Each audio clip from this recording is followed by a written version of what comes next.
You heard from our first guest representing teachers and school leaders the hits and misses from their perspective on the state budget. I'll share with you some of my thoughts as a final word. The investment in principal and assistant principal pay is a good first step and one that was long overdue.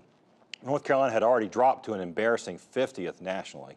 The legislature also took additional steps to increase teacher pay, which is good, but teachers also need tools to do their job.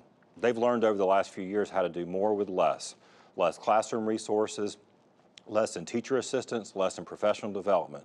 We need to reverse those trends. But probably the most troubling aspect of the state budget is the continued drive toward privatization of public education in North Carolina that mirrors what the Trump administration and Education Secretary DeVos are seeking on a national basis. The North Carolina Opportunity Scholarship Program, our state's program that uses taxpayers' dollars to send students to private, mostly religious schools, continues to get funded at remarkable levels given the program's scant track record. This budget nearly doubles funding for vouchers for this year. This was a year where the program budget went from $24 million to $44 million and then up to $54 million the next year.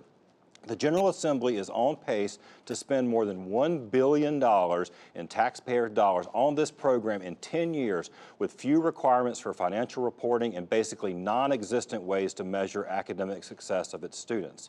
The North Carolina House budget had included language to require every voucher student to take the Iowa test of basic each year to give parents some information about how the school is doing compared to other schools.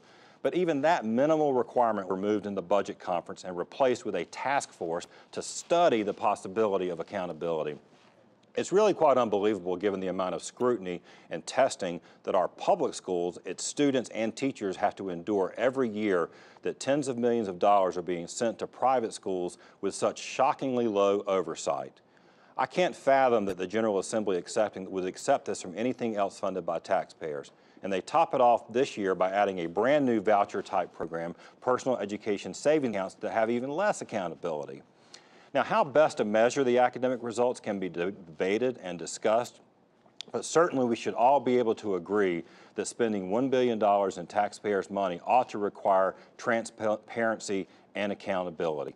That's frankly just being good stewards of our money. That's it for this week's show. Thanks for watching, and make sure you tune into the next Education Matters, where we continue to explore education in North Carolina.